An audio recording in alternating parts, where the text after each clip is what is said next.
एक समय की बात है। एक गांव में गौतम बुद्ध का बहुत बड़ा आश्रम था। वहां पर एक प्रसिद्ध बौद्ध गुरु रहते थे। वहां पर उनका एक शिष्य था जो कि बहुत बोलने वाला था। वह हर समय इधर उधर की बातें करता था। जब वह दान लेने के लिए जाता था तो हर घर से एक नई कहानी लेकर आता था और आश्रम के दूसरे शिष्यों को सुनता था। वो हर समय एक शिष्य की दूसरे शिष्य से बुराई और चुगली करता रहता था और दूसरों के सामने अच्छा बनने का प्रयास करता। एक दिन गुरु ने आश्रम के सभी शिष्यों को बुलाकर कहा, आप सभी को अगले 1 महीने के लिए कोई संकल्प लेना है। इससे आपकी संकल्प शक्ति मजबूत होगी और आप में आत्मशक्ति का संचार होगा। आप सभी अपने समर्थ के अनुसार कोई भी संकल्प ले सकते हैं और यदि 1 महीने से पूर्व किसी का भी संकल्प टूट जाएगा तो वह अपनी दिनचर्या में वापस आ जाएगा। खुद के मुंह से ही खुद की तारीफ करता रहता था और हमेशा ही खुद को गुरु के सामने सबसे बुद्धिमान और उत्तम साबित करने का प्रयास करता रहता था। वह खुद को सभी शिष्यों से अलग और श्रेष्ठ मानता था। उसका कहना था कि मैं एक अमीर घर का बालक हूं। अगर मैं चाहता तो एक आरामदायक और सुविधाओं से भरा जीवन जी सकता था, लेकिन मैं वह सब छोड़कर यहां आया क्योंकि मुझे सत्य की खोज करनी है, खुद को जानना है, जीवन को जानना है। इसीलिए मेरा त्याग तुम सबसे बड़ा है। सभी शिष्यों ने अपनी शक्ति के अनुसार छोटे बड़े संकल्प लिए और गुरु को अपने अपने संकल्प के बारे में बोलकर वहां से चले गए। लेकिन वह शिष्य जो खुद को सबसे अलग और बड़ा दिखाना चाहता था, वह सीधे गुरु की कुटिया में पहुंच गया और बोला, मैं कोई छोटा मोटा संकल्प नहीं लेना चाहता, बल्कि खुद की ही जैसे एक बड़ा और महान संकल्प लेना चाहता हूं। कृपया आप ही बताएं, मुझे क्या संकल्प लेना चाहिए।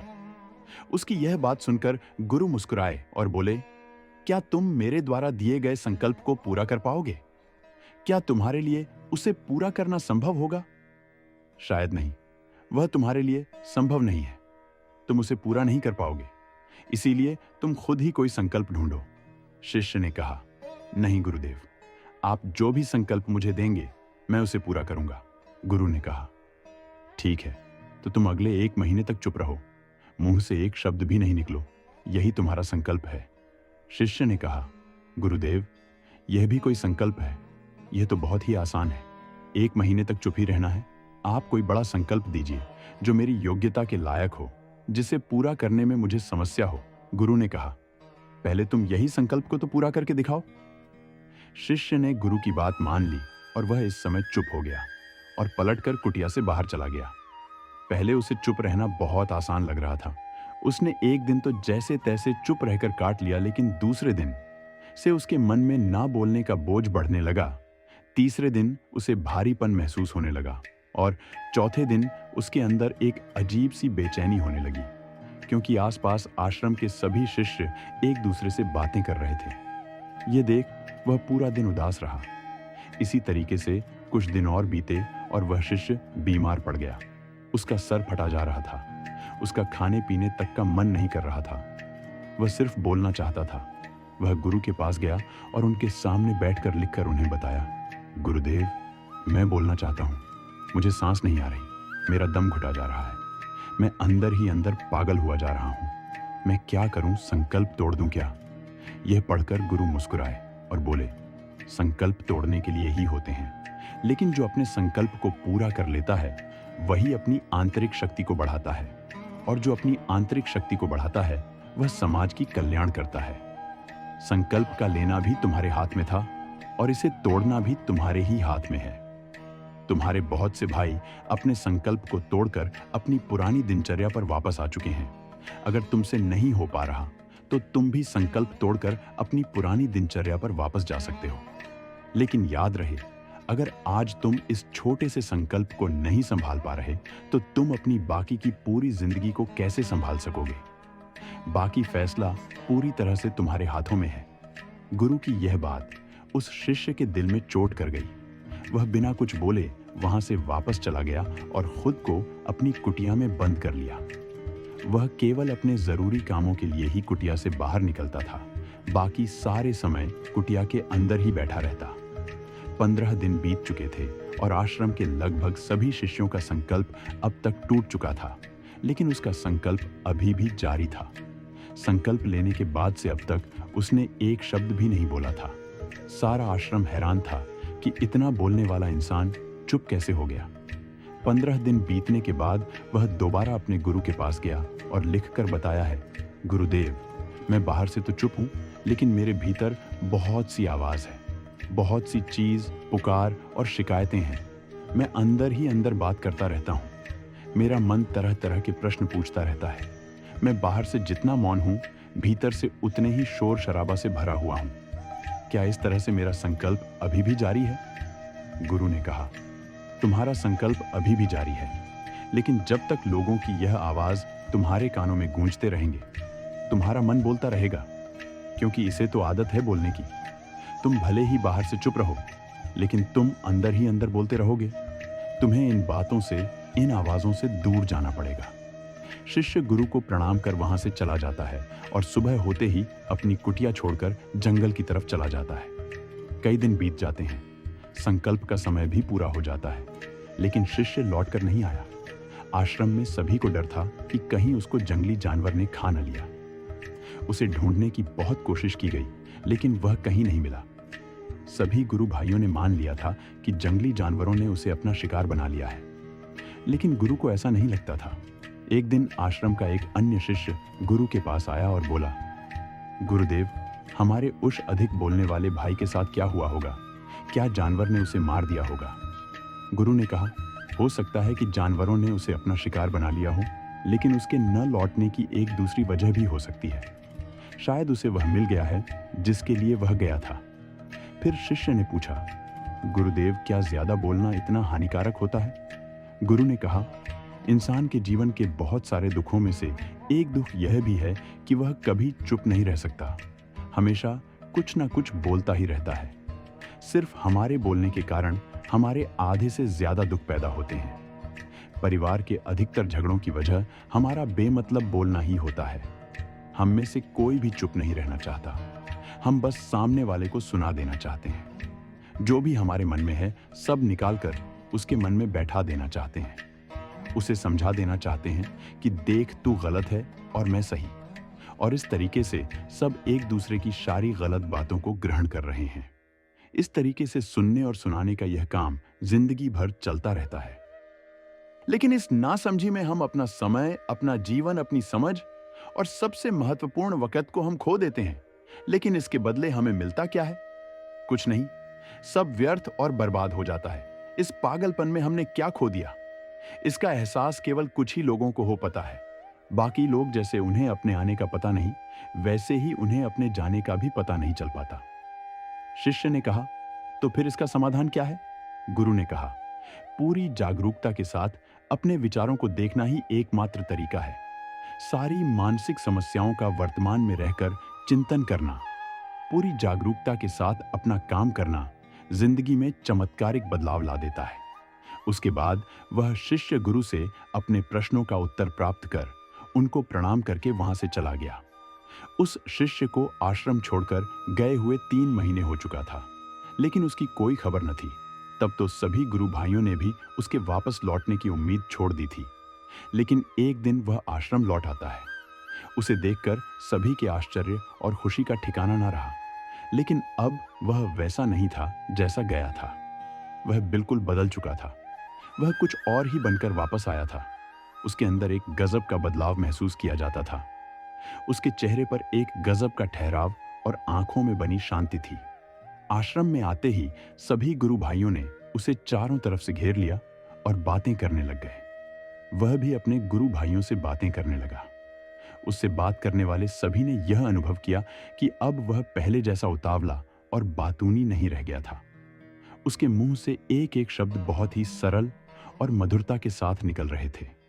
थोड़ी देर तक गुरु भाइयों से बात करने के बाद वह सीधा गुरु की तरफ चला गया। उसने गुरु के चरण छुए और कहा, गुरुदेव, क्या मैं अभियान में हूं? क्या अभी मेरा संकल्प जारी है? गुरु ने कुछ देर तक शिष्य की आंखों में बड़े ध्यान से देखा और कहा, हाँ, तुम अभी भी अभियान में हो। तुम्हारे मुंह से एक भी शब्द निकल नहीं रहा और तुम्हारा संकल्प अभी भी जारी है। शिष्य ने कहा, गुरुदेव, जब मैं आश्रम से गया तो मैं मुंह से तो चुप था, लेकिन मेरे अंदर बहुत सी आवाज हो रही थी। मन में बहुत से प्रश्न थे और वह बंद नहीं हो रहे थे। तो मैं जंगल में चला गया इस उम्मीद से कि वहां मुझे शांति मिलेगी और मेरे मन की बकबक कम हो जाएगी। लेकिन मैं जितना एकांत में जाता गया, मेरे अंदर की आवाज उतनी ही तेज होती गई। मेरे भीतर की पुरानी से पुरानी आवाज मुझे सुनाई देने लगी। तब जाकर मैंने महसूस किया कि मैं कितना गलत कर रहा था। जब मैं अपने परिवार वालों, दोस्तों को और गुरु भाइयों को बुरा भला कहता था, तो उसी समय मुझे लगता था कि मैं सही कह रहा हूं। जब मैं गुरु भाइयों की एक दूसरे से चुगली करता था और उनका मजाक बनाता था, तब भी मुझे यही लगता था कि मैं उनसे बेहतर हूं और मैं सही कर रहा हूं। लेकिन उस दिन मैंने पहली बार महसूस किया कि मैं कितना गलत बोलता था। काफी दिनों तक ये सारे शोर और शिकायतें मेरे अंदर चलती रहीं, लेकिन धीरे धीरे करके एक दिन यह सारी आवाज मेरे अंदर से समाप्त हो गई। अब मैं भीतर से भी मौन हो गया। उसी घने जंगल में कोई बोलने वाला था नहीं और भीतर कोई आवाज बची ही नहीं थी। और मैं उसी दिन पहली बार मौन का सही अर्थ समझा। मेरे चारों तरफ बहुत शांति थी। हालांकि अभी भी कुछ आवाज आ रही थी जो पहले भी आती थी, लेकिन मैं उन्हें सुन नहीं पाता था। पर अब वह सभी आवाज जो मुझे स्पष्ट रूप से सुनाई दे रही थी, वो थी हवा के चलने की आवाज, चिड़ियों के चहकने की आवाज और पानी के बहाने की आवाज। यह सभी आवाज ही मैंने पहली बार पूरे होशपूर्वक सुनी।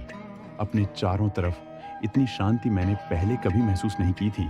तो इस शांति को भंग करने के लिए मैंने पहली बार अपने मुंह से कोई शब्द निकला। मैं चिल्लाया, है ईश्वर, ये कैसी शांति है? सभी कुछ इतना शांत क्यों है? ऐसा क्या हो गया? लेकिन मेरे चिल्लाने के बाद भी शांति भंग नहीं हुई। सब कुछ पहले जितना ही शांत था, बाहर भी और भीतर भी उतना शांत रहा।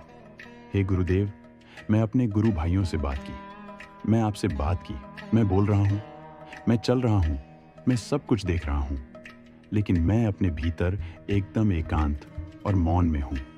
जब मैं खुद में भी शोर करना चाहता हूं, तब भी एकांत में ही होता हूं।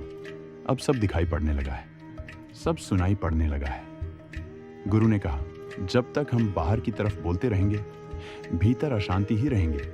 लेकिन जिस दिन हम भीतर की तरफ मुड़ जाएंगे, तब हमारे मुंह से कुछ भी निकलेगा। हम शांति रहेंगे। दुनिया में जितनी भी बुराइयां हैं, ज्यादातर हमारे बोलने से ही उत्पन्न होती है, क्योंकि हम चुप रहना नहीं चाहते। हम जितनी जरूरत है उससे कहीं ज्यादा बोलते हैं। हम सामने वाले को सुनना नहीं चाहते, बल्कि उसकी बोलती बंद कर देना चाहते हैं। उसे समझा देना चाहते हैं कि मैं कौन हूं, मैं क्या कर सकता हूं। और यही हमारी जिंदगी का मकसद बनकर रह जाता है। हमारी सारी ऊर्जा व्यर्थ के बोलने में बर्बाद होती रहती है। ऐसे ही समझ में लोगों का जीवन दुखों से भर जाता है, जो हमेशा एक दूसरे से शिकायत में लगे रहते हैं, कभी एक दूसरे को सुनना नहीं चाहते, समझना नहीं चाहते हैं। और चुप रहना तो उन्होंने कभी सीखा ही नहीं, क्योंकि चुप रहना उन्हें छोटा महसूस करवाता है। छोटा। दुनिया की सभी लड़ाइयां का कारण हमारा बोलना ही है। इसलिए हमें सिर्फ उतना ही बोलना चाहिए जितना जरूरी हो, क्योंकि व्यर्थ का बोलना ऊर्जा को नष्ट करना है। और यह बोलना ही हमें कभी अपने भीतर की ओर लौटने नहीं देता है, क्योंकि यह हमें बाहर की ओर खींच कर रखता है। और बाहर है ही क्या इस संसार के अलावा। लेकिन अगर अपने भीतर के संसार की ओर मोड़ना है, तो इस मुंह को बंद ही रखना चाहिए। इसीलिए जितने भी बुद्ध हुए, आत्मज्ञानी हुए, वह सभी एकांत की ओर भागे, ताकि उन्हें ज्यादा ना बोलना पड़े, ज्यादा सुनाना पड़े। वह एकांत में रहे और शांत रहे, इसीलिए आसानी से भीतर की यात्रा कर पाए। लेकिन अगर कोई चाहे तो इस संसार में रहकर भी एकांत में रह सकता है, शांत रह सकता है। लेकिन इसके लिए उन्हें अपनी ऊर्जा बचाने होगी, जिसे वह अब तक अपने व्यर्थ के शब्दों में बर्बाद कर रहे थे। इस कहानी की सीख यही है कि व्यर्थ का बोलना ऊर्जा को नष्ट करना है, और यह बोलना ही हमें कभी अपने भीतर की ओर लौटने नहीं देता, क्योंकि यह हमें बाहर की ओर झुकाए रखता है। और जिन्हें भीतर की यात्रा करनी है, उन्हें अपने मुंह को बंद ही रखना चाहिए। चुप रहने में अद्भुत शक्ति है।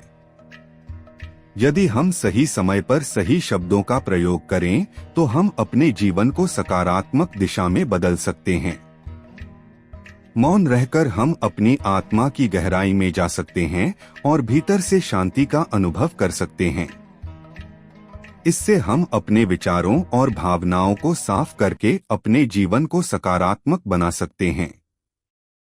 हमें चुप रहने की कला सीखनी चाहिए ताकि हम अपने शब्दों का सही प्रयोग करके अपना और दूसरों का जीवन बेहतर बना सकें।